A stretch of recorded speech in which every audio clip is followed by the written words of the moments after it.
What's up, everybody? What's up? What's up? You guys, Z Fly here. Listen, you all already know we're keeping it really hot all summer long. That's right here on Fly World Media TV. It's hot, you know what I'm saying? It's hot outside, but guess what? I'm here inside. As y'all can see the palm trees behind me. I got a little LA, palm tree LA shirt going on. So I'm trying to still, keep it with the thing. Thank you so much for tuning in, everybody, today. I have a really, really, really great show for you today for this Hump Day Wednesday. That's right. Hopefully everybody, Monday and Tuesday, wasn't too bad for you. And we only got 2 more days until, the actual weekend. So listen, we can do it. We can do it because I'm going to go ahead and get you over this hump today, okay? As y'all see what's scrolling at the bottom, go ahead and lock into my social media, my YouTube, my Instagram, my Facebook, my LinkedIn, my Twitter, now known as X, but it will always be Twitter to me.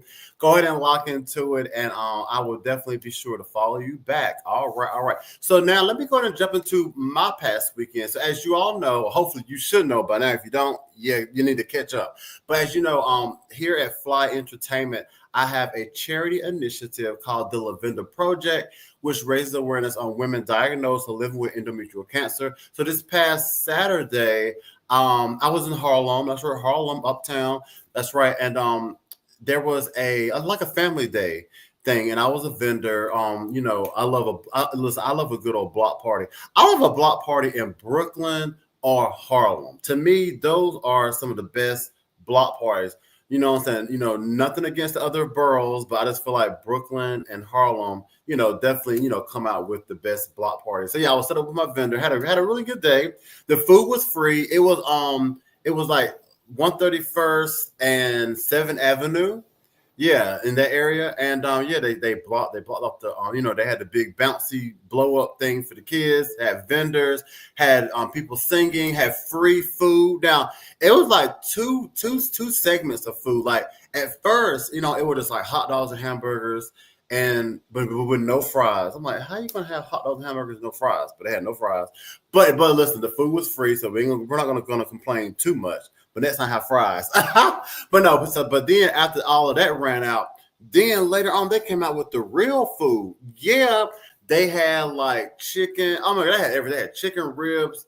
Mac and cheese, potato salad, collard green. They had real food. So yeah, and it was all free. FREE. That's what, yeah, I know a little sign language. Yeah, it was all free, everybody. So yeah, that was my thing. And like I said, the Lavender Project, I did really good, raising awareness, selling a few merchandise items, and it was really, really good. So yeah. Then also too, for you all Brooklynites, if you live in Brooklyn or, if you don't mind coming to Brooklyn, I know a lot of times people in other boroughs, they're like, I'm not crossing these rivers. But if you don't mind coming to Brooklyn, then there's this place in Flatbush. It's called Pitch. It's at 774 Flatbush Avenue. It's called Pitch. And it's actually it's a Caribbean restaurant. But let me tell you something. Now, on Monday nights, they have like game night. Yeah, it is so fun. They have game night. They have like jumbo size Uno cards. I think they might have like regular cards. And then like the host, it's like she plays games and things like that on the mic. Yeah, it's really fun. So it's called Pitch, PICH. And she told me the acronym. It actually stands for something, but I forgot what it stands for. But anyway, but it's all Caribbean food. So if you love Caribbean food, and definitely go, head on to Flatbush Avenue in Flatbush, Brooklyn, and at 774 Flatbush Avenue, and check out Pitch. It is really great. Now, also, too, I was also there vendoring this past Monday because on Mondays, I don't know if it's every Monday or like every so often Mondays, they have, like entrepreneur night, basically where, it's still the restaurant, but like, they allow small businesses to set up in the front. And, what I'm saying? Then, people can check you out. So I was there. I did very good again. So, yeah, the Lavender Project is making its rounds around NYC. So definitely check out Pitch, PICH in Flatbush, Brooklyn. at 774 Flatbush Avenue. All right, so today's show is going to be a really, really great show. I have two great guests. That's right. I have the CEO of Juneteenth NYC. Let me tell you something. She's going to be telling us all about what Juneteenth is, and also, what Juneteenth NY is. Compared to all of the other, places that celebrate Juneteenth. And then later in the show, I have this CEO who's going to be talking about how she created a dating app. Okay. But now listen, here's the thing about it. It's for millennial women who are seeking Gen X and older men. Now that's a big comment. That's a big, like Gen X and then older men. So I definitely got to figure out, what is this app, actually doing for these millennial women? All that's coming up and later on in the show. So you definitely want to stick around for that. But as you all know, we're going to go and get this show started with some In the Know. Let's get into it. Hit it. Did you know? Did you know? Did you know? Did you know? Did you know? Did you know? Did you know? Did you? Did you know? Now, I wanted to start out with something kind of fun, this with the In the Know. Now, did you know why school buses are actually painted yellow? You know what I'm saying? Like, now, listen, all these years, we've been seeing school buses, going to school, picking up kids, whatever. But, now they could be purple, they could be black, they could be blue. But why exactly are they yellow? Let's talk about it. So the yellow school bus plays an iconic role in the back to school season, but the bright hue is more than a tradition. Now, with 26 million students riding buses across the USA each day, school transportation is considered the country's largest public transit system. Isn't that something? You probably never thought about that. Like the school bus is this country's largest transit system. Wowza. Now, most school buses are painted a familiar bright yellow. Now, the color has improved safety and recognition to protect student passengers. Now, that is very true because, listen, I don't know how you can be driving out there on the road and you don't see that big old banana bus. Now, listen, if you don't see that big old banana bus, you just don't got good eyes, Now, Frank Sear is known as the father of the yellow school bus. Now, although he's always believed his standardized color was more of an orange, Sear was a professor was a professor at Columbia University who brought together school bus manufacturers and transportation officials across 48 states for a national safety conference. Now, the conference established national school bus standards, including painting all buses yellow. Now, officially known as the National School Bus Glossy Yellow, the bright yellow color was chosen from 50 swatches hung across a wall. According to Columbia University, where the conference took place, the bright yellow best displayed black text in semi-darkness, like early mornings with when a bus might pick up students. And to me, that was very interesting. Because what I'm saying? Like a lot of times you just never know how things are created. I mean, like that just swatches on the wall and people are trying to pick, what's the best color out of some swatches on the wall. Now, Sear had decided to host a conference and create the first national school bus standards. After researching school transportation, he had found a district in Kansas that only drove students in horse-drawn wheat wagons, while another district was found to have painted its buses red, white, and blue to instill patriotism. But red, white, and blue, really. But Sear was concerned by the lack of consistency and how it could affect bus safety. So yeah, yellow is actually the great color to go with. Like he said, it really, kind of like it's like a big old glow. You know what I'm saying? You see the buses, it's there. You know what I'm saying? Oh, kids are on board. Let me, let me at least try to drive a little better. Okay. So yeah, just a little FYI, a little fun fact for you all who may not know why the buses were painted yellow. All right, moving on to wildfires that span in Oregon and California, threatening homes and prompting evacuations. That's right. The West Coast is at it again with these fires, always horrible this time of year. Now, wildfires in California, wine country, and Central Oregon grew overnight, prompting hundreds of evacuations as firefighters worked Sunday to try to contain the blazes amid dry, hot weather. Whew, I'm telling you, it's hot, y'all. Now, the picket fire in Napa County had grown to more than 10 square miles, which is like 26 square kilometers, and was 11% contained as of early Sunday, according to the California Department of Forestry and Fire Protection. Now, about 190 people were ordered to leave their homes, while another 360 were under evacuation warnings as the fire threatened about 500 structures near Atma Springs and Pope Valley. Now, those numbers, you know what I'm saying? What I said, 190, 360, 500. Now, to some people, they're like, okay, well, it wasn't in the thousands. But let me tell you something. That's still a lot. Like, who wants to be evacuated? You know what I'm saying? Leaving your home. You know what I'm saying? Leaving your safe haven, having to evacuate. That's some scary, scary stuff.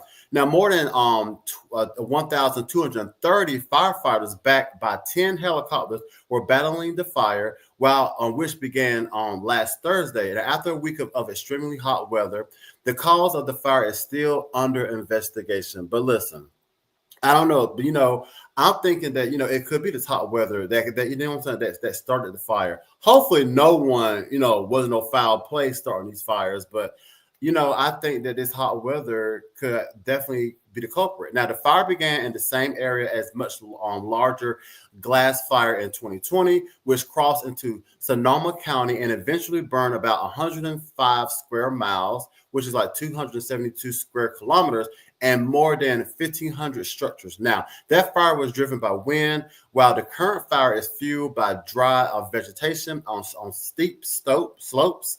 Some of it dead and down trees left over from the glass fire, and some of it grass and brush that grew back and then dried out again. See what I'm saying? It's all that dryness, and then the hot heat, and then woof, then you got a fire. Now in Oregon, okay, the flat fire in Deschutes and Jefferson counties had grown to almost 34 square miles, which is like 88 square kilometers, with no containment, and threatened nearly 4,000 homes. Okay, so listen, now we're in the thousands in Oregon. Okay, 4,000 homes.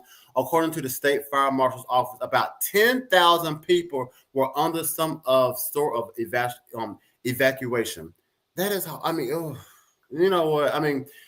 Here on the East Coast, listen, we go through hurricanes, so we got things too. But just having to evacuate because of fire, and fire just burns and destroys, and almost leaves nothing left. So my heart definitely goes out to those people in Oregon and California, in those areas where the fire took place. Oh, heart goes out to you.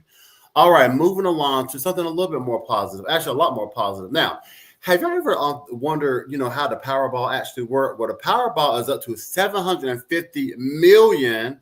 Now, what are the odds of winning that? So after one lucky New Yorker claimed a 1 million second prize ticket on Saturday, and that's another thing. You know what I'm saying? Have you ever? Now, for one thing, I can't talk because I don't even play the Powerball. But still, whenever I hear these people winning, I'm like, why not me? But I don't even play. So how am I going to? I'm crazy. Anyway, so now the jackpot has become the 10th largest in Powerball history after the 1 million second prize. Now the 750 million jackpot pool is the largest since April 2024, when the winning ticket was worth 1.3 billion. Now I remember that. Now I should have played, but I did. I don't know why I don't play. That's a good. I don't know. But anyway, now that one sold in Oregon. Now, what are the odds of winning? You may wonder. Now, the odds of winning is a big one. You'll have to overcome some serious odds. Now, the Powerball has the likelihood of winning the Powerball jackpot at in 292.2 million. That's how many chances you have, people, to win. But listen, people are winning though, so someone is going to be the person. Now, the odds of winning the $1 million prize are set at 1 in 11.6 million chances. That's so maybe that's why I don't play, because whatever you read that, I'm like, okay, I'm competing with 11.6 billion. That's the many chances I have. Like, what is the chances? But it could win. It could happen. But I think that's what kind of deter me away. I just like my scratch offs, and then win my $50 and go sit down somewhere. Now, how the payout works, if you ever wonder how the payout works, now If you're lucky enough to match all 6 numbers drawn, here's how your payout will work. Okay, now there are 2 options. Now you can get it annually payments for or a lump sum. Now the annual option grants the winner 1 immediate payment followed by 29 annual payments that increase by 5% every year. Now that is an average of 25 million per payment. Now federal taxes, of course, they got to get theirs. Federal taxes will reduce the number at least 24%. That's a lot. And New York's 10.9% tax, of course, on winnings will bring it down even further. That's not good. Now, the lump sum cash value of 338.6 million will also be taxed in the same way. In New York, the lump sum will come out to 220.4 million after the 24% federal tax and 10.9 state tax. Now, mind you, you were sitting at 750 million, and it's done got down to 220.4. So I don't know about that lump sum. I already get mine annually anyway. I think I would annually. That's a lot of money annually. What did I say? 25 million. Is it 25 million per payment or something annually? I don't know. But anyway, that's a lot of money because we ain't gonna do that much money anyway. I understand. So yeah. So if you were ever wondering how the lotto works, whenever you win or if you win, you have it. You are now in the know. Okay. All right, everybody. So there you have it. All right, so we're gonna go ahead and keep this show moving. As I told you, at the top of the show, I have 2 great guests in today's show. One is the CEO of Juneteenth, NY, and then another is the CEO of a great app that's for millennial women. So now if you have a craft or if you're an entrepreneur or you got a business or whatever it may be, and you want to know, wait a minute, I want to get on his show. Listen, I need to tell my story. Well, what are you waiting for? Here's how you can get on the show to be one of our rising stars and local gems. Check this out. Are you a talented artist, entrepreneur, or business owner in the NYC or tri-state area? Do you have a craft, skill, or product that deserves the spotlight? Well, if you answer yes to just one of those, this is your time to shine. Hello, I'm Z-Fly, and I'm bringing you Rising Stars and Local Gems, a platform dedicated to highlighting and promoting the best local talent and businesses making moves in our community. Now, I also want to know, do you have a craft or product in need of promotion? Are you an artist, musician, designer, chef, or entrepreneur or more looking for exposure? And do you want to be featured on a show that's all about keeping it real hot and fresh? Once again, if you answer yes to just one, this is your chance to shine. So come share your journey, showcase your talent, and let the world know what you bring to the table. So DM us now or email us at bookmenext@aol.com, or you can catch us live on Fly World Media by going to Facebook, Instagram, LinkedIn, and YouTube at Real Hot Fresh. We're highlighting stars and local gems where talent meets opportunity. Spots are limited, so don't wait.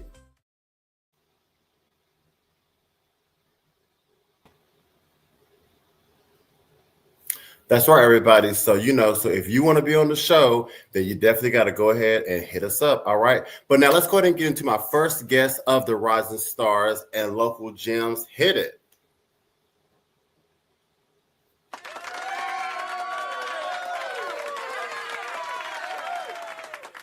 That's right. My first guest is Athenia Rodney, business expansion coach. Now she has been storytelling through marketing, has always been her gift. Now, what started with an organizing community events grew into a career built on helping businesses and organizations connect with their audiences in powerful ways. That's right, through Juneteenth NYC and Umoja events.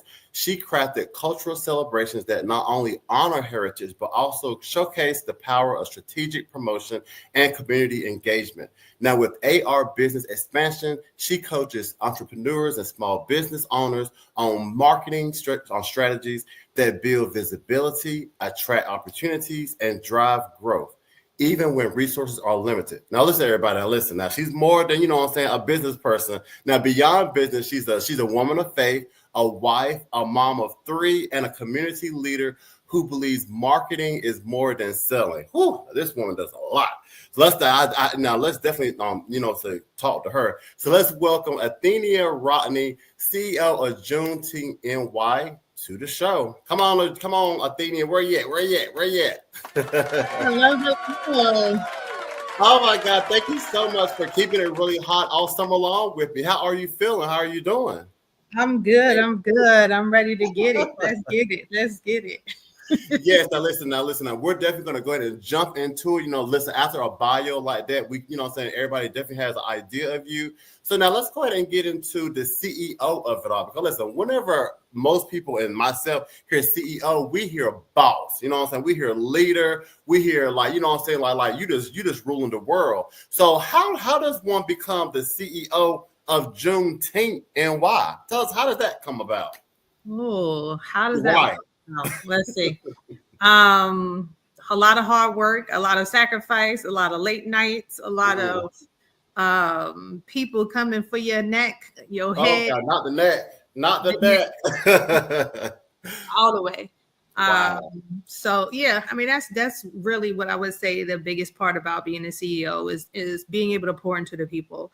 It's not about just being a boss and telling people what to do. You have to pour into people, because in order for people to want to do anything for you, whether you're paying them or whether they're volunteering, you have to pour into them. You have to check in on them. You have to make sure that they're okay. I say how we operate, like that's my direct market. That's who I am focused on, is my people, so that they can then pour into the community. So until that is done, that's what a CEO is to me. Exactly. I love it. And fortunately, this year I was able to participate in Juneteenth NY as a vendor with my Lavender project. I had a really great time. But also too, a lot of people, they didn't know that like Juneteenth NY was here for 16 years. So actually, just tell people, what is Juneteenth? Like without the entertainment, without the festivities, what is Juneteenth, and how long has it been around? Yeah, so Juneteenth itself is a national holiday. Became a national holiday in 2021. We were celebrating it long before it became a national holiday, because obviously that's not 16 years, right? So when you think about Juneteenth, the idea is the celebration of the African American experience. We denote it as a negative experience consistently. It's very rare that we're highlighting it or utilizing it as a space for educational purposes. But just like the B word and the F that and all of that, taking those words back so that we can be empowered in it. So we use Juneteenth as a celebration of the Emancipation Proclamation. That's the time when the African Americans were signed to be no longer slaves in the United States of America.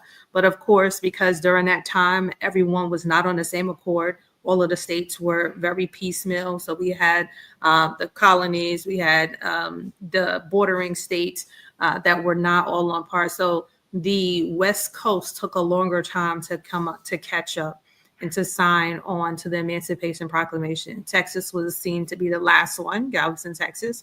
And that was, they were resistant, as you would imagine. I probably heard rumors like, oh yeah, I heard they freeing them people.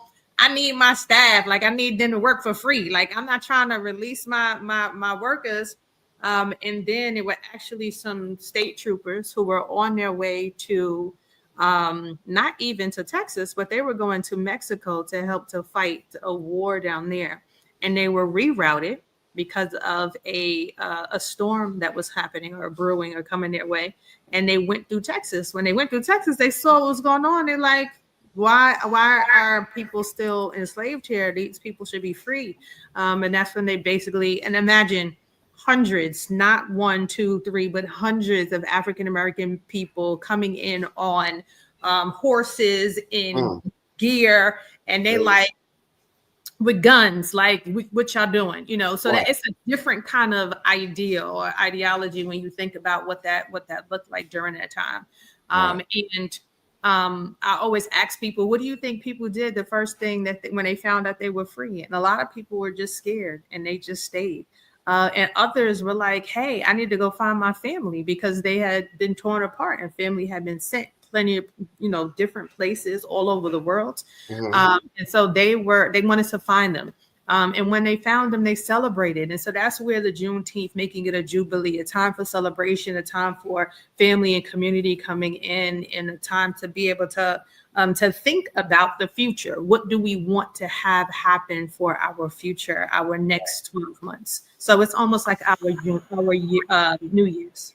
Exactly. So now, speaking of the celebrations, so now if someone was to participate or go to a Juneteenth NY festival, what are the festivities? What does it consist of? Like, yeah, the celebration of it all. Even though I know, but they don't know. Yeah, so we do year round. Our Juneteenth week is what kind of encapsulate everything that we do. So we start off with the Black King celebration. And we honor 28 men based off the 7 principles of Kwanzaa. We're actually doing nominations. So if you know any rising stars that you think should be nominated, we ask you to nominate them. We do a big out, like it's a whole fashion to do. Everybody gets dressed up. It's a gala, it's a fundraiser, and it's a time to really honor our Black men.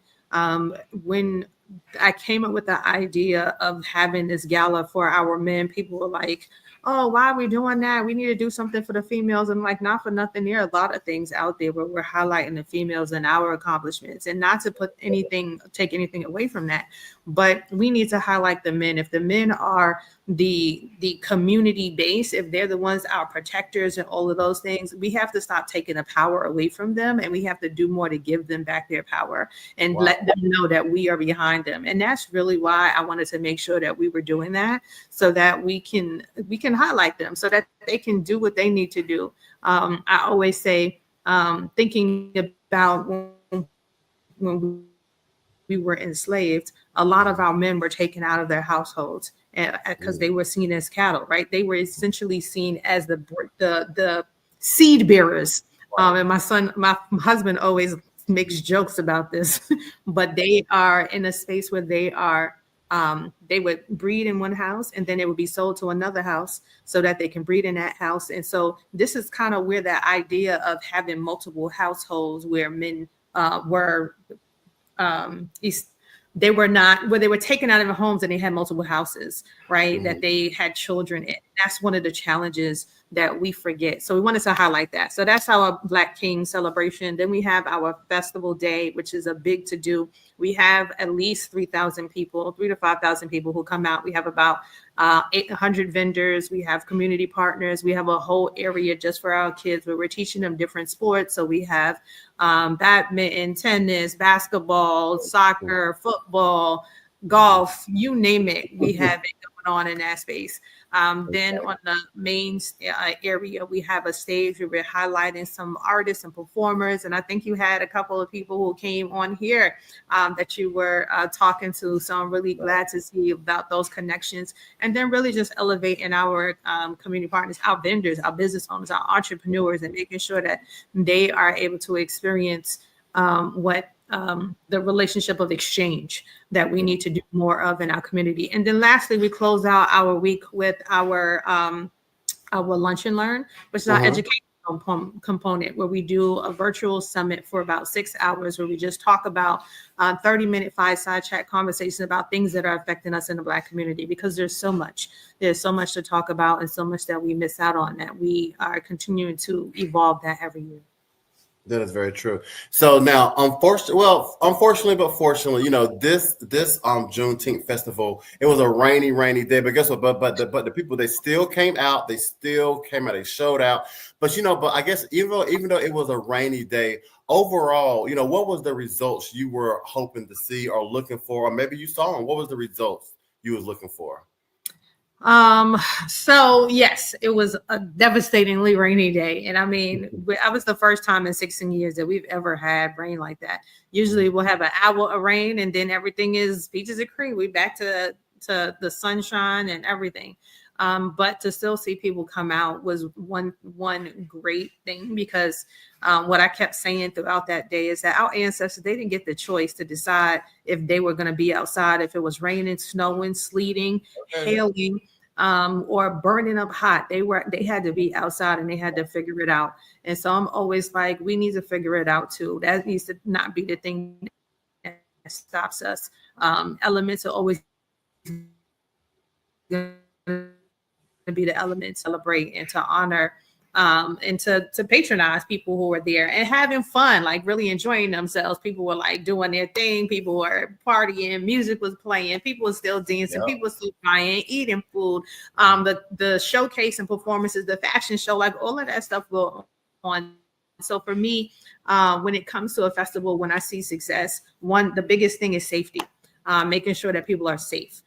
In our 16 years, we have never had anything happen, knock on wood, and we plan never to have anything happen to any of our events. So always just making sure that people come in better than they're leaving, not less than. So that is my biggest piece for that.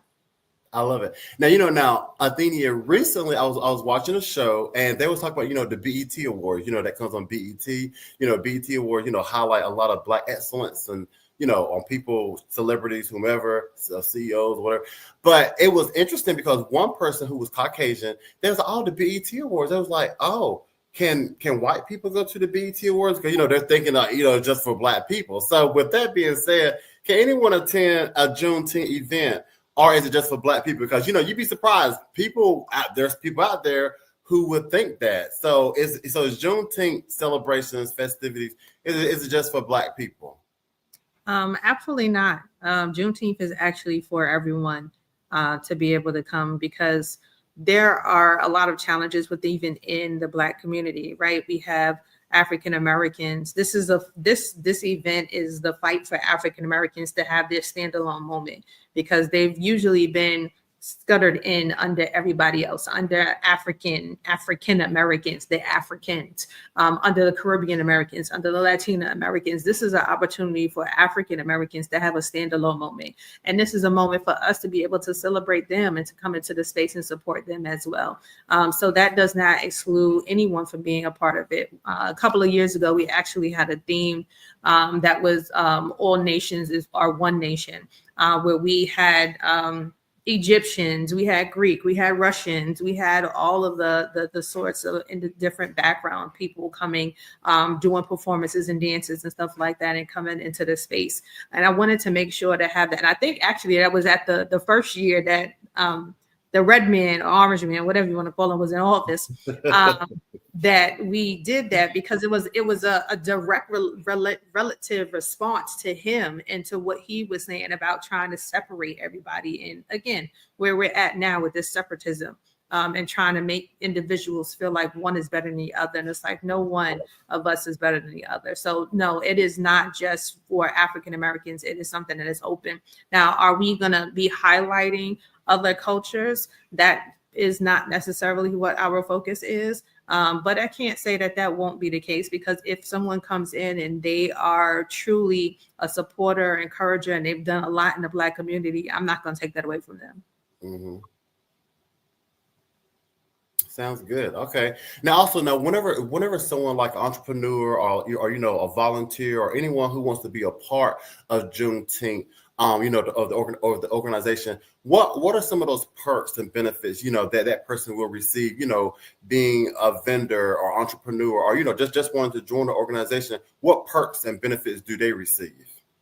So there are a couple of things in different tiers. So we have our entrepreneurs.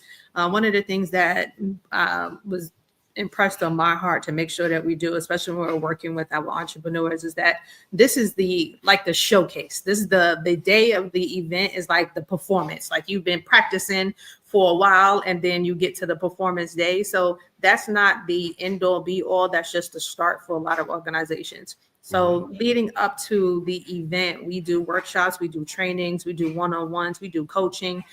We offer resources and tools for businesses to be able to expand their growth, so that they can go into that day of that event knowing that whatever resource, whatever they get at that event, that they can then grow. So a lot of people in the past are like, oh, I went to this event and I only got like 20 sales, and it's like it was thousands of people there. What was the problem? And then and I look back at pictures and I'm asking them, well, in this picture you were sitting down and you was on your phone, or or your table was covered up, or you didn't have stuff you didn't have stuff laid out, or there weren't accurate prices. So we started doing market analysis. We started going to different vendor events and seeing what was successful in different spaces, and we started to encourage our vendors to make sure that they were doing some of those things, and not just for our event, but for all of your events, because we want you to be successful overall. So that's for our entrepreneurs and what we're doing with them.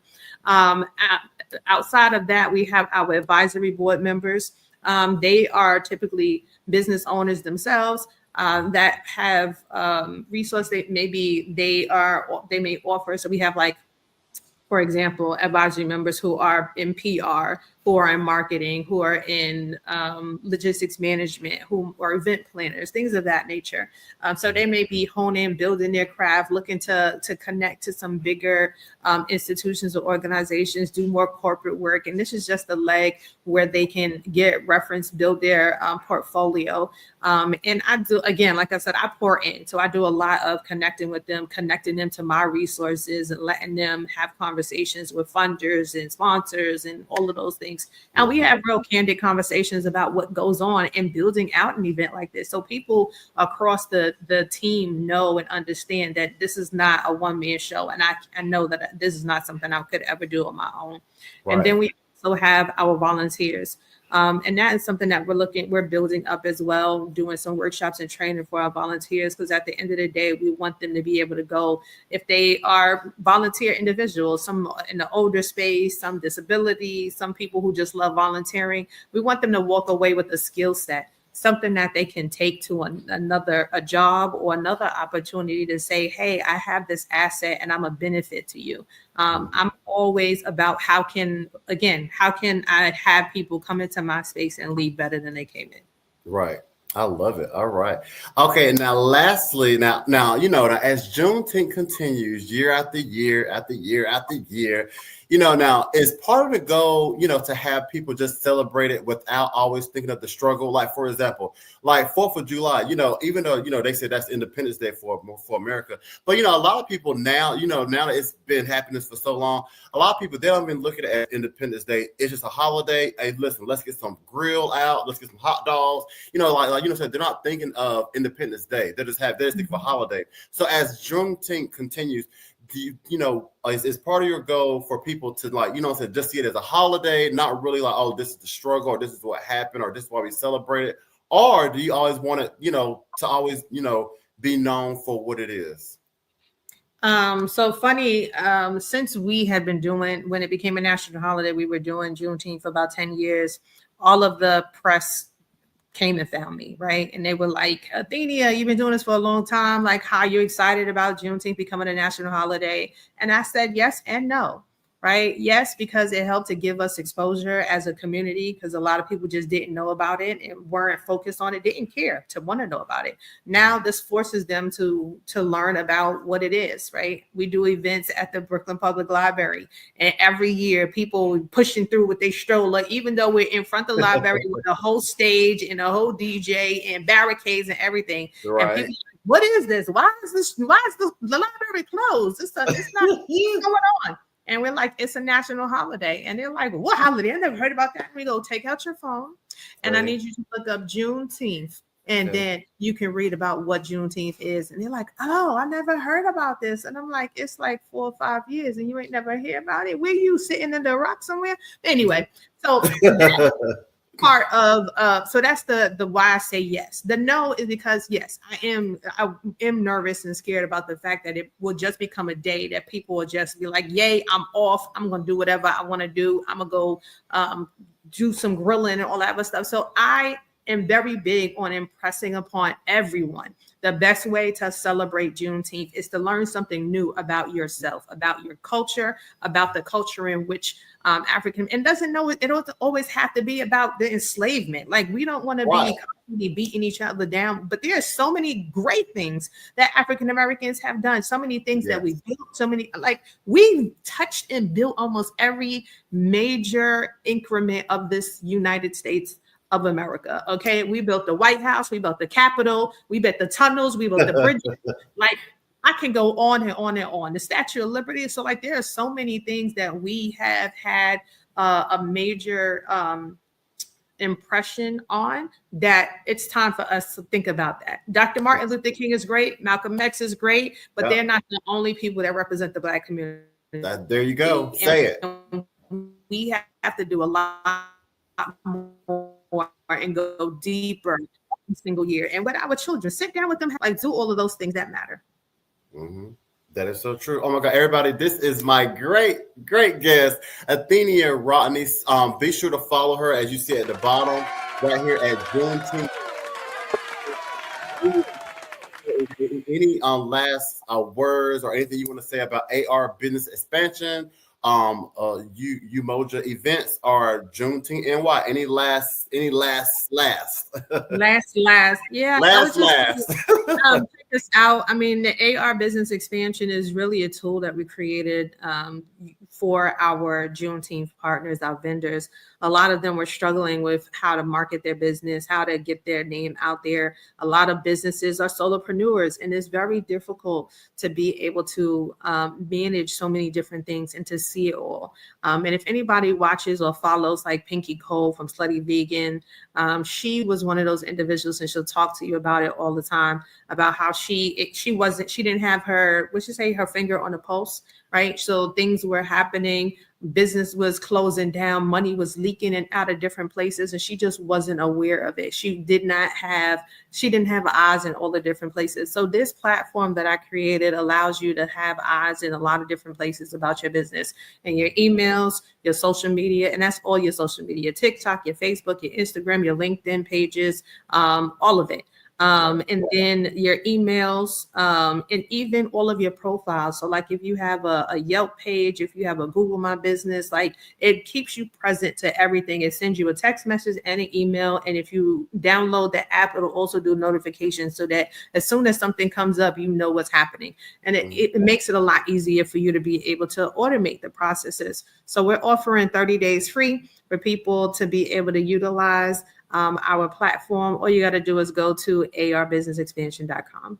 Okay. I love it. Listen, you all heard it right here. So definitely go, because she is giving how many days free? 30.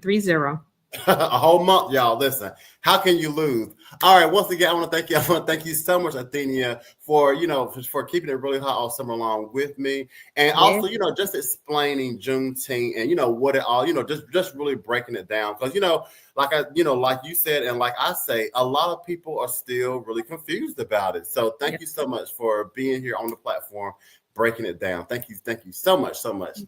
And everybody, you stick around, because after the music break, I have another great guest. That's right, Brownie Marie. Now, you're going to love this, because she's actually created a dating app for millennial women. That's right. So don't go anywhere, because all that's coming up after the break. You are keeping it really hot all summer long. Thank you, Athenia. Thank you for having me. Bye, everyone.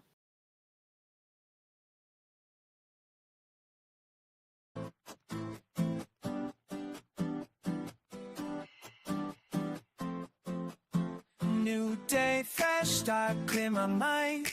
No more wait, that ain't worth my time. Got my own back, got my own sound. I'm the king of my world now.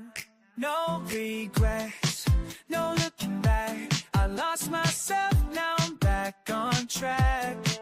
Level up, new game, my turn to play. Press that button, fade away. Reset, watch me reload. Took the hit, but I won't fold. Rewrite the script, I run the show. You had your time, now I let go. No more echoes in my head. Clear the noise, I'm free instead. Reset, watch me reload. This is my game, now watch me go.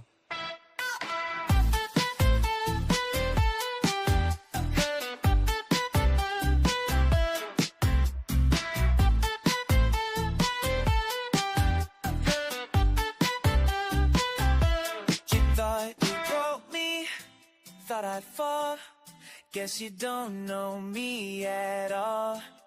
Turn the page, I'm on to more. Keep your past, I'll find the door. Reset, watch me reload. Build my fire, now I explode. Rewrite the script, I own the show. Your chapter's closed, I let it go. Reset, watch me rise high. No more chains, no more lies. You played your part, now fade from view. This is my world, I don't need you.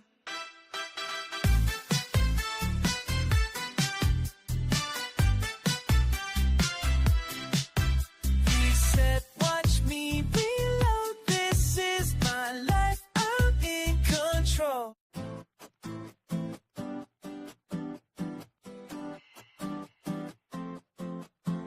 New day, fresh start, clear my mind. No more wait, that ain't worth my time. Got my own back, got my own sound. I'm the king of my world now. No regrets, no looking back. I lost myself, now I'm back on track. Level up, new game, my turn to play. Press that button, fade away. Reset, watch me reload. Took the hit, but I won't fold. Rewrite the script, I run the show. You had your time, now I let go. No more echoes in my head. Clear the noise, I'm free instead. Reset, watch me reload. This is my game, now watch me go.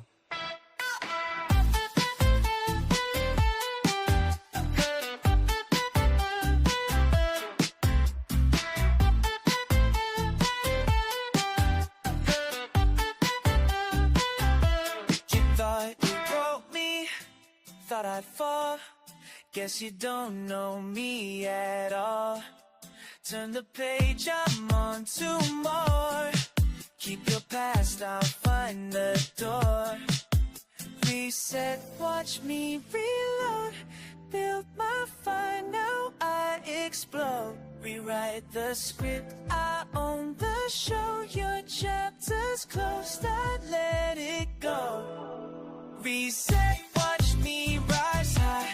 No more chains, no more lies. You played your part, now fade from view. This is my world, I don't need you.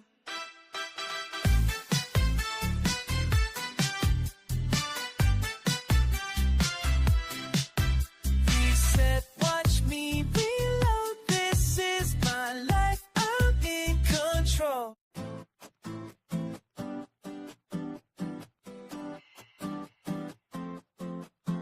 New day, fresh start, clear my mind. No more wait, that ain't worth my time. Got my own back, got my own sound. I'm the king of my world now. No regrets, no looking back. I lost myself, now I'm back on track. Level up, new game, my turn to play.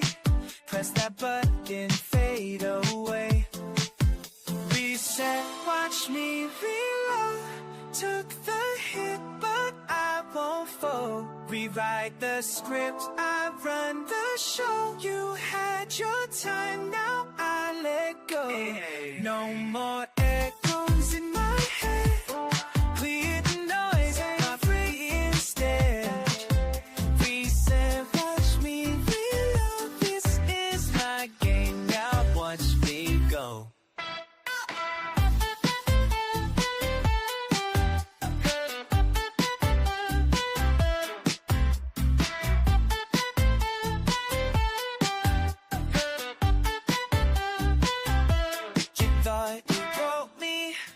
Thought I'd fall, guess you don't know me at all. Turn the page, I'm on to more. Keep your past, I'll find the door. Reset, watch me reload. Build my fire, now I explode. Rewrite the script, I own the show. Your chapter's closed, I let it go.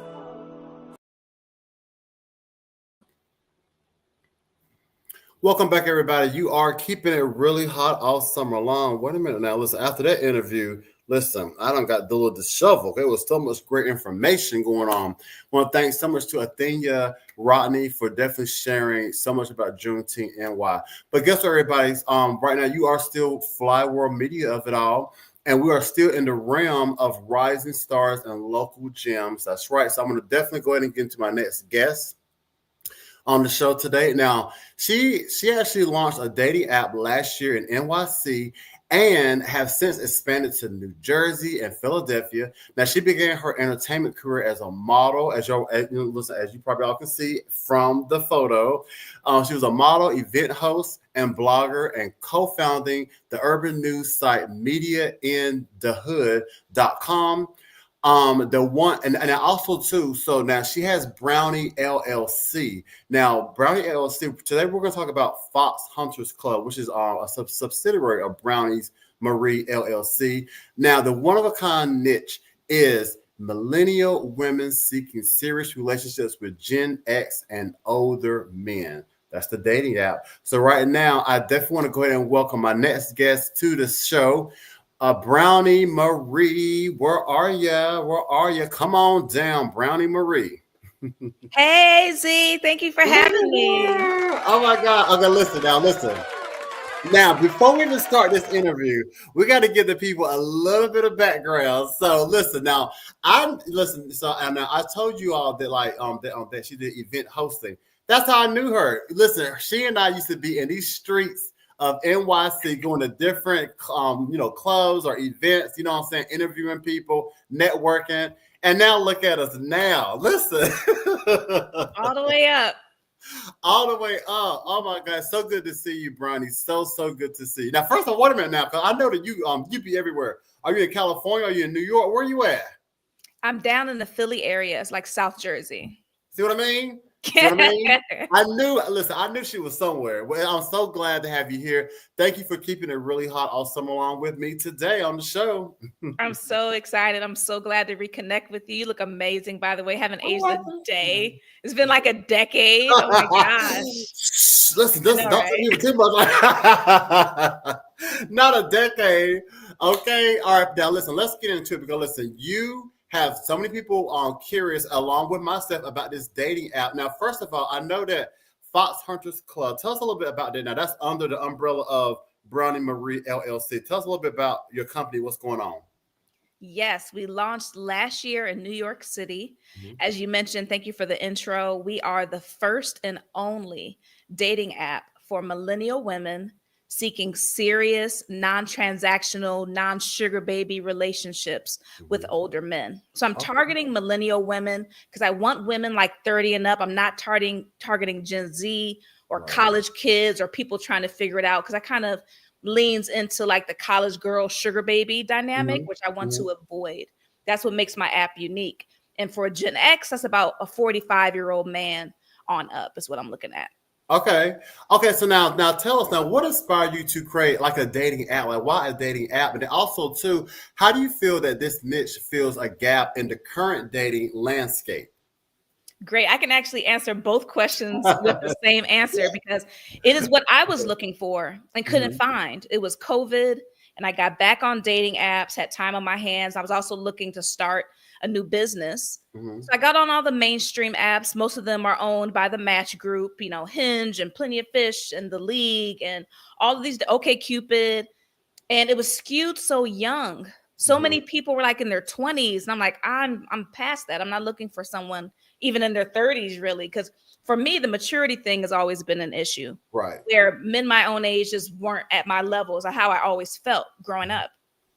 And I always dated older. That's always been my preference. So I said, okay, let me try to find an app that has that dynamic. All I could find was sugar baby apps. No. When I searched for that younger woman, older man dynamic, that was the only thing, was like seeking arrangement. And I was like, all right.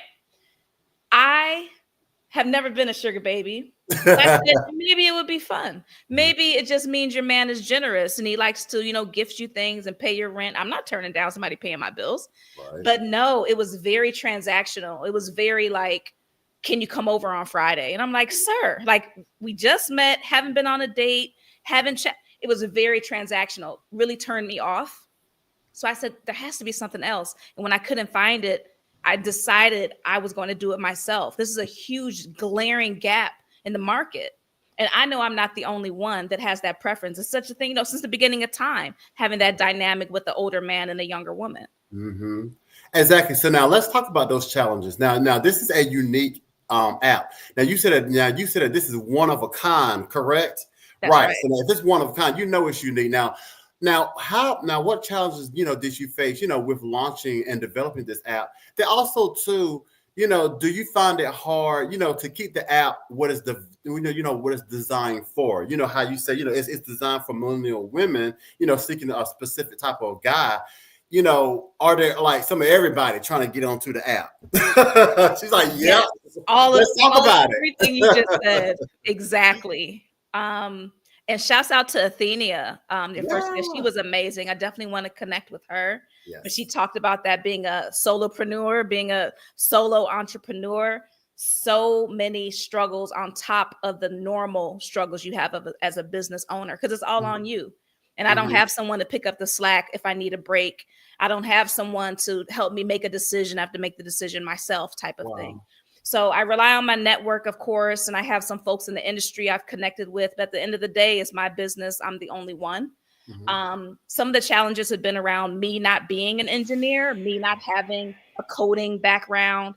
I was talking to my developers today. They're overseas. I'm on WhatsApp chatting with them like, this, what do you think about this? Bouncing ideas. Shouts out to them. They've been great. Right. Thank God we have that relationship. But it wasn't always like that. I had to let go my other developers. I had to rebuild the app from scratch. Wowza. There's always different requirements coming out from the App Store, from the Google Play Store. Like, okay, by this deadline, you have to have this. I'm like, all right, how much is this going to cost? Like, so it's always something, just challenge after challenge. But I've been rising to each challenge because I'm passionate about this. Right. And I know I have to just keep moving forward. Right. I love it.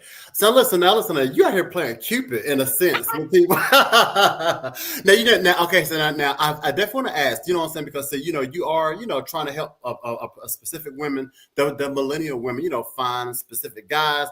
And then, we're in a new environment. So I do want to ask you this. In your opinion, when it comes to dating and finding someone special and with the current environment, that we're in, where so many males, are experiencing their own sexuality, do you think that women should open up their minds a bit more when it comes to the expectancies of a male?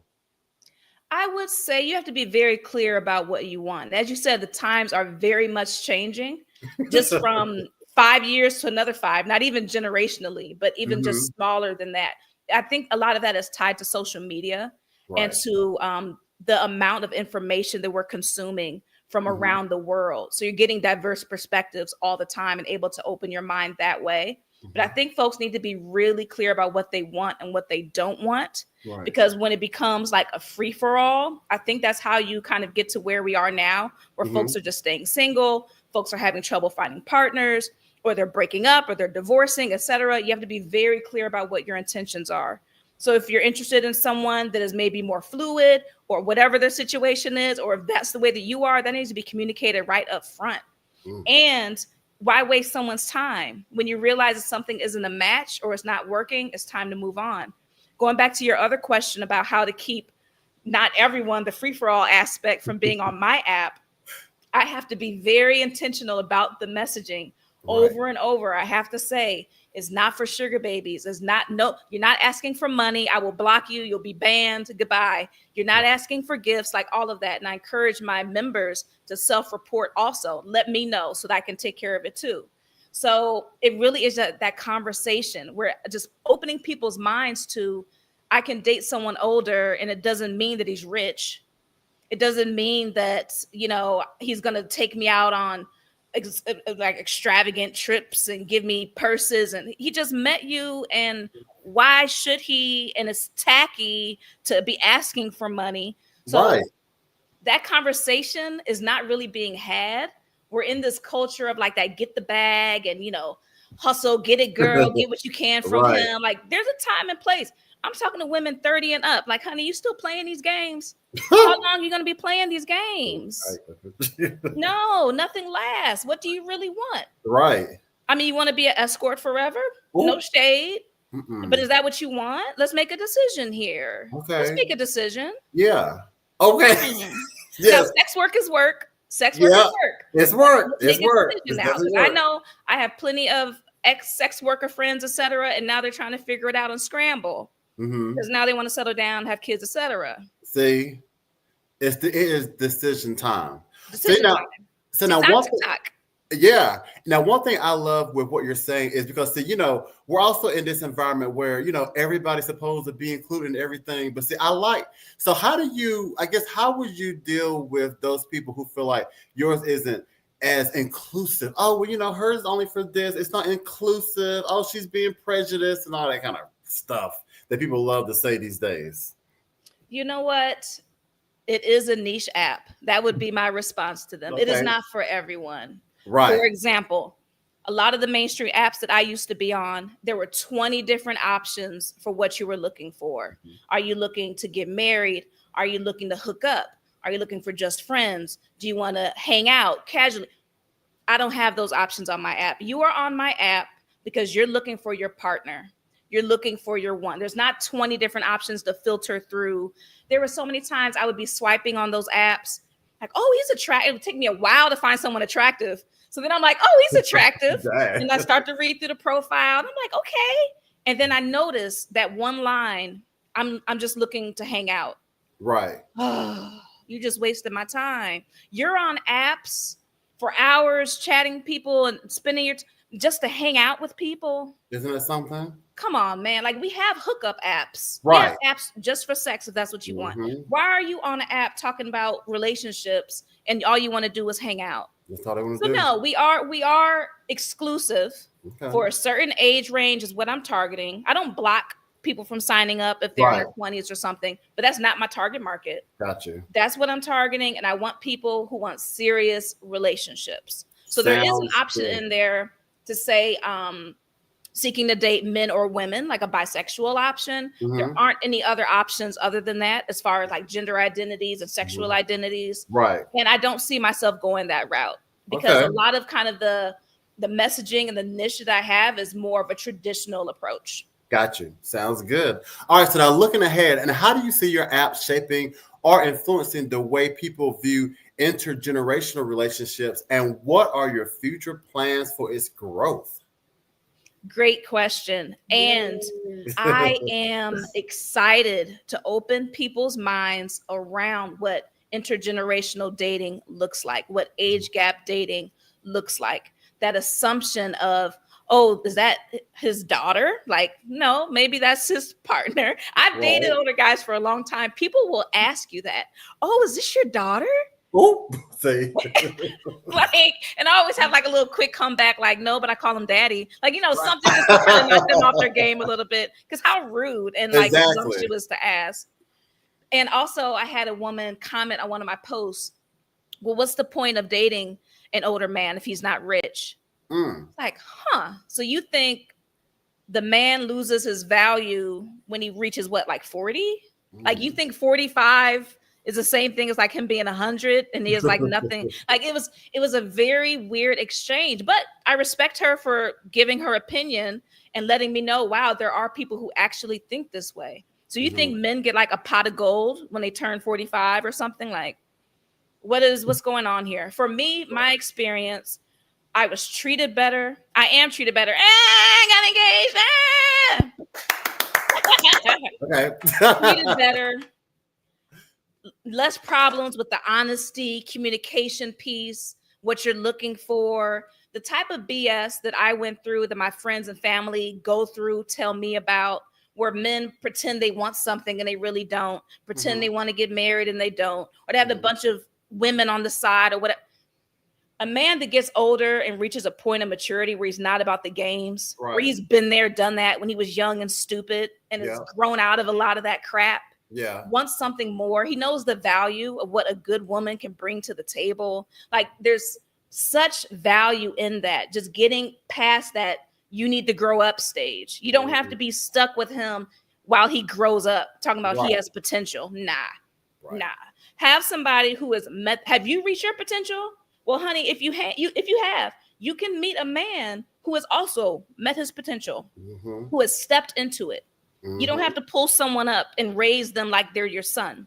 Right. You can meet a grown man. So this is the messaging that I'm just putting out there, and hopefully I will change the way we think about. I think I already am, but I can make a larger footprint as we expand across the country and continue to share this messaging. I love it. I could talk to you about this for so much longer, but I do want to ask you one more question before I let you go. Just actually piggybacking off of what you just said, do you see, or do you think that dating is still a thing? Because I know a lot of people, they're into hookup culture. I've even heard that people don't want to get married anymore. They just want to, just kind of not coexist. What's the word when you just cohabitate? So that's it. Yeah. So now, do you feel that dating is still a thing? It should be. It should be. It needs to be, but the standards have dropped off so much, as you said. It's so lazy. It's a very lazy hookup culture that we're in, where a dude will just DM like, "What's up? Why don't you slide through?" What? Yep. They don't want to plan dates. I mean, I hear these complaints, and these aren't like young women these are grown women, right, complaining about grown men.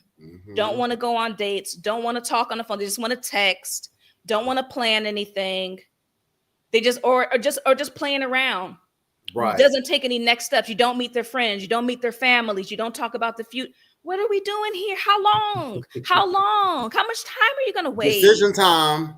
TikTok. Not the app, but just the clock. TikTok. Exactly. Oh my God, I love it. No. So everybody, we got to raise the bar, and it's sad to say a lot of it falls on the woman to say, no, I'm not putting up with this. Men, yes, you need to step up. Women also, please don't accept the BS. Please. And I've been there, been there, but you have to change it and cut it off and know that you deserve more. Exactly.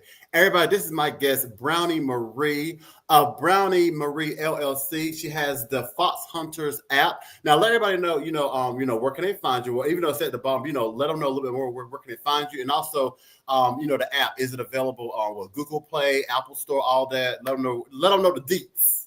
Yes, the deets. We are live in New York City, Tri-State, Jersey, and now Greater Philadelphia area. Okay. So like Delaware, around South Jersey areas where we're expanded to now. We have a launch party September 17th at Parks Casino. You can get more info. Go to foxhuntersclub.com. You can also hit us up, Fox Hunters Club, on all socials. And I'm Brownie Marie on Instagram. Listen, I might need to be at that launch party. You are invited. Yes. 17th. Okay, September 17th. Okay, listen, you may just see my face. Please. Would love to. Thank you so much again, everybody. Definitely be sure to follow her right here. You see all the information here. Follow her. She's a great. It was great to connect again. Hopefully, we cannot let it be long. 10 years next time. The algorithm. That's right. Exactly. It's that fall. All right, everybody, stick around after the break. I got Drunk Off the Juice coming up later on in the show, but next after the break, I got memes. Make it make sense. You won't believe what I have next. So stay locked, because more is to come. Thank you again, Brownie. Thank you. All right. Y'all stay tuned.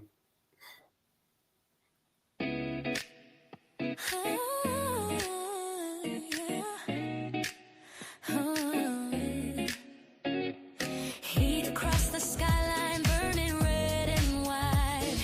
Every move you make pulls me to your side. Fire on the pavement, rhythm in the glow. Love is running faster than the world can know. Can't slow down, my heart's on fire. Your touch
What's up, everybody? Hopefully, you all are enjoying the show as much as I am because we are keeping it really hot all summer long right here on Fly World Media TV. I am your guy Z Fly, and you are now rocking with the best. So we're going to get into the next segment, which is get into them acronyms with memes. Hit it. It don't make sense. It don't make sense. It don't make sense. It don't. Yeah, this right here definitely will not make sense. Now, if you're wondering what memes stand for, was right here at the bottom. Make it make sense. So we're gonna try to make this make sense. Now, if you are a football fan, now the NFL, they think that, you know what I'm saying, they're making change. Now, you know, speaking of inclusivity, that's what they think they're doing. So I don't know if you heard, but the NFL, they are now starting to include male cheerleaders. That's right. Now, listen, as you all know, we already got female cheerleaders, but now they want to be inclusive and include male and male and trans. Yeah, male and trans cheerleaders. So I'm gonna we got some stuff that I'm gonna show you. I mean, now let me tell you something, people. Now, whenever you hear this right here, now first of all, let's think about the NFL, right? We're talking about the NFL. Think about the audience of the NFL. Now, of course, NFL has an array of audience members, audience fans, right? But whenever you think of the typical fan of NFL football, who comes to mind? We all know, is it a female? Is it a trans? Is it a homosexual? I know you're mostly thinking of a guy's guy, right? So now the NFL wants to bring on male cheerleaders. Now, I want you all to see what type of male cheerleaders that they're bringing on. So we do have some footage, I believe, trying to get it correct for this meme. So give us like one more.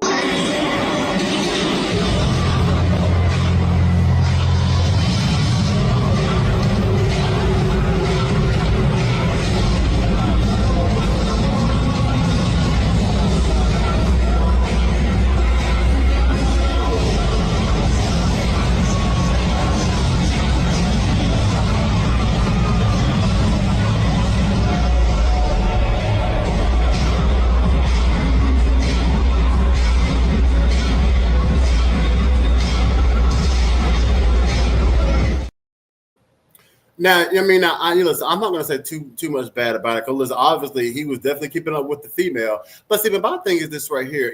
I feel like you got to kind of know, just like how my last guest was saying, Brownie, how she was saying, with her app, it's not for everybody. She knows her audience. She knows her niche. She knows what, her demographic. And so the same thing with football. Football has a demographic.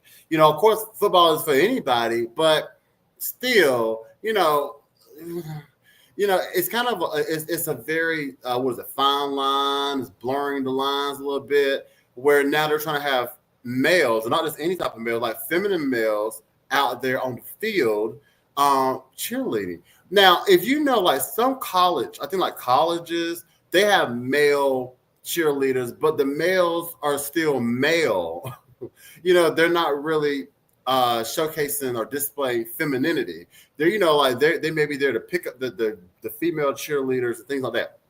But these male cheerleaders, they're actually being real feminine like the females. Let's see what else we have. We may have another video or something as well. So check this.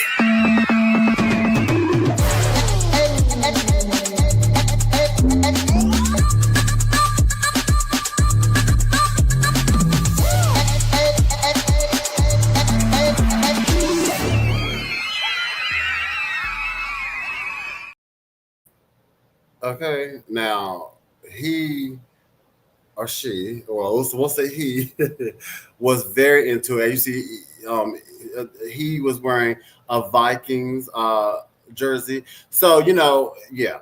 So now listen, now the thing about it is, it's kind of a tricky line because now, mind you, a lot of fans and, some guys actually like those type of, guys, those cheerleaders. But I don't think they want to see them on the field at an NFL game. You know, it's like they want to keep them over here, you know, in sneaky time. They don't want to actually see them on the field. Not the island. I mean, then again, maybe they do. But now I want to show you. I think there's one more post there, or two more postings, and I'm actually going to show you. Let me see what I have next. Let me see. Yes. So for the first time ever, the Minnesota Vikings have added 2 male cheerleaders, Blaze Sheik and Louis Kahn, to their squad. They made the cut from 54 finalists and are now part of a growing NFL trend towards inclusivity, joining teams like the Rams, Chiefs, and Eagles. Some fans are cheering for progress. Others are fuming and even threatening boycotts. The internet has even dubbed one of them the lead cheerleader. The lead cheerleader. Now, wait a minute now. Okay. Though the team hasn't confirmed that title, whether you love it or hate it, one thing's for sure, NFL sidelines will never look the same again. Now, they got that right. It will never look the same again. And did y'all hear that? Okay, so see, now let's dissect that right there. The lead cheerleader. See, once again, they are just trying to make a point. They're only trying to make a point. Why they make a male a lead cheerleader? Oh, that's insult. Oh, boy, that's insulting. I tell you, they don't like women. See, nobody wants to listen to me. Nobody wants to listen to me. They do not like the higher ups. Do not like women anymore. And I'm telling you, women. You know, I don't know what today is August 27th, 2025. Now I don't know how many years in the future. With the way things are going, it won't be that many years. Somebody's gonna look back at this video and be like, "Oh, that guy Z Fly said, yeah." Because after a while, you're gonna have to clock out of society. Yeah, because they're trying to make men have babies. They're trying to have robots have babies. They got male cheerleaders. There is no. They don't like you. It's not funny. Now we have to dissect this. I'm gonna listen when I say duffel bags. If you wonder what duffel bags means, that means that someone came along with duffel bags to the NFL and said, "Here, we need for this to happen. Make it happen. No ifs, ands, or buts about it. That's your money. Let's do it." Because think about it. All these years, the NFL, why now? Why now are they so want to just include some effeminate males, not even masculine male cheerleaders, but effeminate male cheerleaders a part of the team, really? And knowing their fans, knowing that they have a lot of masculine men watching football, all it is to get these femininity, the effeminate men into, once you see stuff a lot and keep seeing it, after a while, it really just becomes normal to you, and you start to think you like it. Now, listen, nothing against effeminate men. I'm not saying that, but what I'm saying is that there's not every space isn't for everybody, and I don't feel like NFL is for effeminate men. Now, like I said, a lot of fans, they probably like effeminate men, males, like male fans like effeminate men, but they don't want to see them on the field. I don't think. Some might not, but it's just bad. But I really feel like for the NFL, like think of those coaches and think of those people who own the NFL and own these teams. They really care to have some effeminate men. They really care to be inclusive. Because let me tell you something. With or without these male cheerleaders, the NFL, they're not going broke. This is something you do whenever, whenever you lost a lot of fans or like, your numbers ain't up there. So now it's like, oh my God, we have to include, another demographic of people. The NFL don't need effeminate male cheerleaders. They have fans. People like, I know, are you kidding me? People are going crazy over these NFL games. So this is an agenda, everybody. This is duffel. I'm telling you, duffel bags. Somebody came in and they had an agenda. They want to roll in these type of men to make a point. And if y'all don't believe me, you don't got to believe me. Watch what I tell you. And women, y'all better watch out. After a while, you're going to find yourself standing at the society time clock, ready to clock out, because the higher ups, men are going to feel like, well, we don't need you anymore. We have a man, we have trannies delivering our babies. We have feminine men doing our servitude duties that you don't want to do anymore. But I remember now, I'll tell you, men, they're already flying overseas. You know, anyway. Now here's the teams. Here's the teams that they are going to be a part of this mess.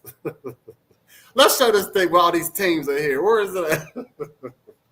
Now, I'm just telling you, it doesn't make any sense. Listen, it said make it make sense. Look at here are the teams. 12 franchises. Now, y'all know this ain't making no sense. Minnesota Vikings, Baltimore Ravens, Los Angeles Rams, New Orleans Saints, Philadelphia Eagles, San Francisco 49ers, New England Patriots, Tennessee Titans, and Indianapolis Colts, the Kansas City Chiefs.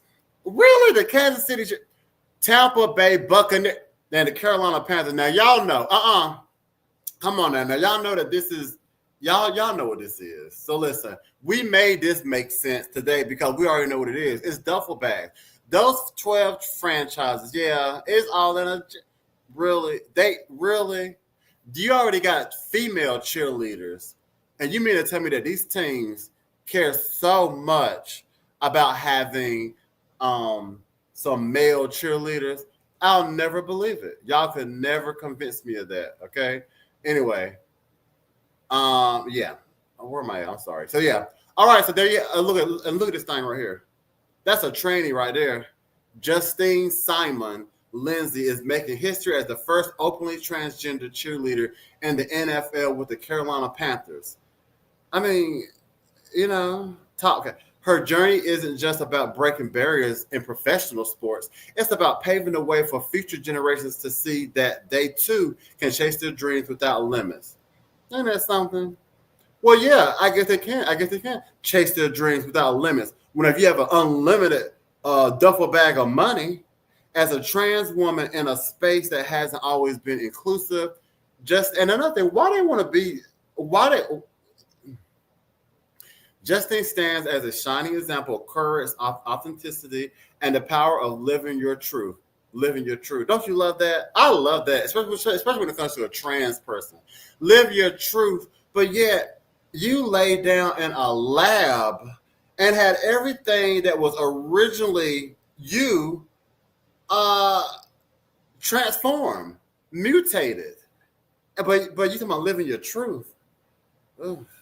Yeah, duffel bags, people, duffel bags. And I remember, now listen, now you can't get too mad at the trans people, because guess what? The reason why they're able to flourish, because actual men like them. Yeah. So women, your husbands, your boyfriends, they like them. That's why they're able to flourish.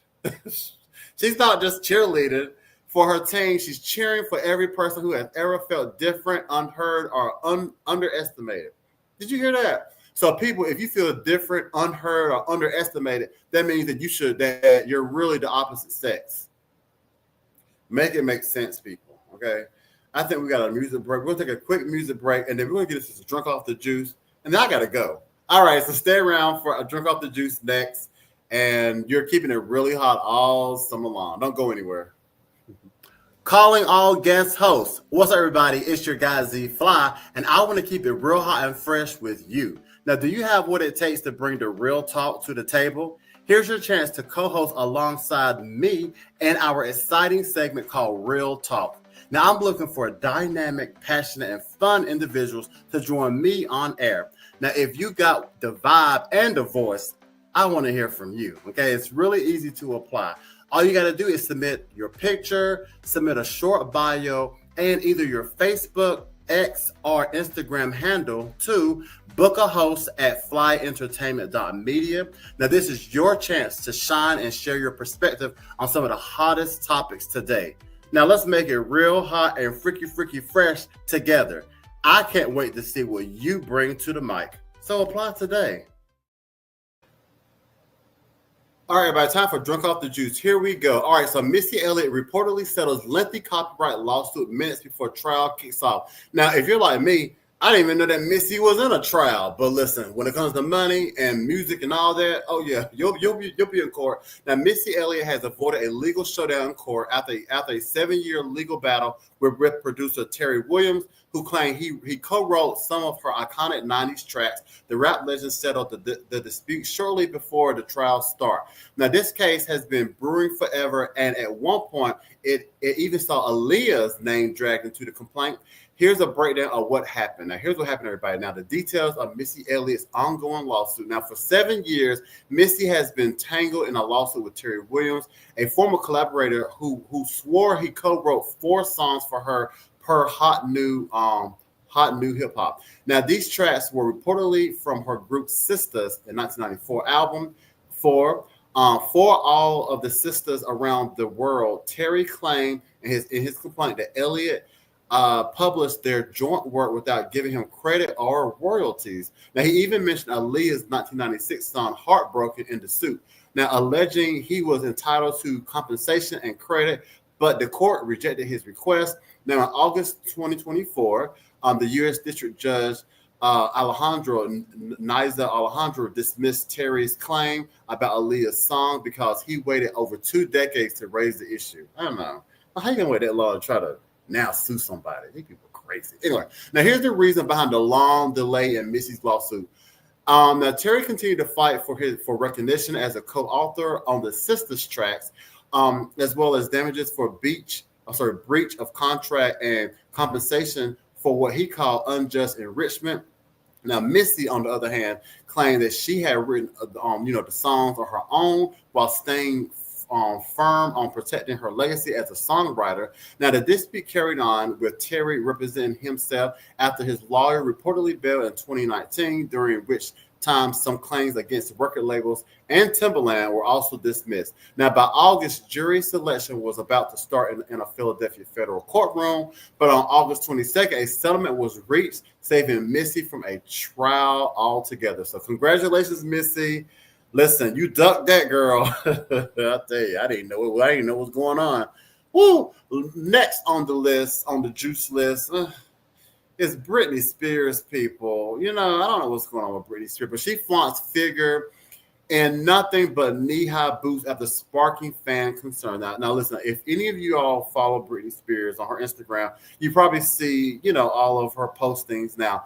This time, she stripped down to only knee-high boots in a risque social media photo after sparking concern about her well-being. The toxic songstress took to Instagram Saturday to flaunt her bum while posing in the corner of a room without any clothes on. She was in the corner with boots on. I don't know what she was doing. Anyway, she lifted her hands above her head as her blonde locks fell down her back. Now, last week, fans of the pop icon expressed concern for her after she posted a clip of herself singing off key to Rihanna's 2006 hit Unfaithful and Prince's 1986 track Kiss. Now, Spears also danced in her pajamas and wore knee-high boots. In the background of her video, items were noticeably scattered all over the floor. Now, she claims that that everything was messed up because she was trying to get lighting and cleaning and all this kind of stuff together. Now, fans responded to the video on Twitter with one saying, "God, what happened to poor Britney? Is this the price of fame?" Another person said she really isn't doing well. And then a few days later, Britney shared a clip of herself seductively dancing on a boat to the 2009 track Carry Out by her ex-boyfriend Justin Timberlake and Timbaland. Now, in that same clip, she cut music and talked in a strange accent about jumping into the water. Now, this is not funny, people. Now, I like Britney Spears, and I don't know, that entertainment industry had just messed her up. And then here's the sad thing is, we see it from, from non-celebrities to celebrities to her parents, to her family. Now, I'm not saying that no one isn't reaching out to her, but if they are reaching out, they're not being successful. And this is the Britney the Spears, So I definitely don't want to wake up one day and heard you hear that someone overdose or this happened. This is Britney Spears, and it's just sad that this is her reality at this moment. So my heart goes to Britney Spears, and hopefully somebody somewhere or something can kind of get her the help that she needs. All right. Now let's move on to Jeff Bezos get support from Lauren Sanchez as they arrive in hand at his mom's funeral. That's right. In the photos obtained by Page 6, the former journalist supported the Amazon CEO at the West Miami Memorial Service at Caballero Rivero Westchester Funeral Home. The pair stepped out of an SUV and walked hand in hand into the private service. Now, both kept a low profile. Remember, Jeff Bezos. A low profile does not describe him, but they was wearing sunglasses and somber expressions. Bezos' mother, Jacqueline Bezos, she died on August 14th after a protracted battle with dementia. She was only 78 years old. I guess 78. Well, Anyway, after a long fight with Lewy body dementia, that's what it's called, she passed away. I'm surrounded by so many of us who loved her, her kids, grandkids, and my dad, Jeff said. He also continued and said, I know that she felt our love in those final moments. We were all lucky to be in her life. I hold her safe in my heart forever. Jeff also noted that it couldn't have been easy for his mother, who became Jeff's mom at the tender age of 17. Wow, so 17 years old when she became pregnant, or either gave birth to him, one or the other. Now he also added that she pounced on the job of loving me and ferociously brought my amazing dad into the team a few years later, and then added my sister and brother to her list of people to love, guard, and nourish for the rest of her life. That list of people to love never stopped growing. She always gave me so much, so much that I could ask for. So yeah, Jeff Bezos' mom passed, but like I said, she was 78 years old, and I know that she was, before the dementia really kicked in. I know she was so happy for her son. I mean, amazing billionaire. How can you not, right? And you are now drink off the juice. All right, everybody. Woo. Okay. Our show turned into an hour and a half, but listen, we had some great interviews. Listen, that's what happened whenever you keep it really hot all summer long. I want to thank so much my guest, Athena Rodney, CEO of Juneteenth New York, and also Brownie Marie of Brownie Marie LLC and her new app, Fox Club. Thank you. I had a really I learned a lot, and hopefully you all did too. All right, everybody. Next week, listen, the interviews continue on. I got some more great guests, so you definitely want to keep it locked. So it's all because some more greatness is coming. Definitely be sure to follow me on all my social network, so that way you can be in the know of where I am and what's happening and all that kind of great stuff like that. I want to thank my team in the back for keeping everything moving successfully. Woo, I take it. This is a show right here, y'all. Also, too, if you do want to help me out, if you love the show and love what you see and you want to, give a little donation here and there, well, guess what? Here's how you can do it right here. Right? Okay, so support us on Zelle, Venmo, PayPal, Cash App, all that great stuff right here. We do thank you for the support. But listen, it takes a lot to put this show on. So I thank you for the support if you do want to help us. Also, once again, be sure to follow me on my YouTube page, because you will, be in the know and be the first to know when things drop. Like, shows or events or whatever it may be. And whenever you're on YouTube, be sure to subscribe, like, and share. That's what you want to do when you go to YouTube, okay? And last but not least, hit me up on my website. Listen, the website is up and running and kicking, and that way you will see all things fly entertainment and so much more. And I do want to thank you, everybody, once again for tuning in, and also for those who will tune in later when it's not live. But until next week, everybody. Oh, also real quick, be sure to tune in today at 5, which is almost in 20 minutes, 22 minutes, at my Live at 5. I almost forgot it. Yeah, Live at 5. Have a Wondering Wednesday. So listen, I say the day never stops. So keep it locked to Fly World Media, because at 5 p.m. is a Live at 5 Wondering Wednesday. That's right, right here on YouTube. Subscribe, like, and share. Check it out on YouTube, everybody. Live at 5. I'm going to give you something to wonder about today, all right? So until next week, everybody, stay fly, not too high. Bye-bye.